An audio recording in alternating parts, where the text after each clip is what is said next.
உன்னை தெய்வம் என்பதா, குருநாதன் என்பதா, என்னை பார்த்து பார்த்து வளர்ப்பதனால் அன்னை என்பதா, உன்னை கடவுள் என்பதா, கருணை வடிவம் என்பதா, உன்னை கடவுள் என்பதா, கருணை வடிவம் என்பதா, ஐயா ஞான தானம் தந்த உன்னை தந்தை என்பதா,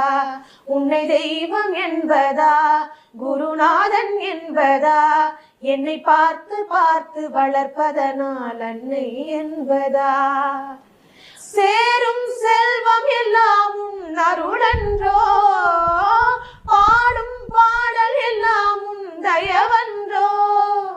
சேரும் செல்வம் எல்லாம் உன் அருளன்றோ,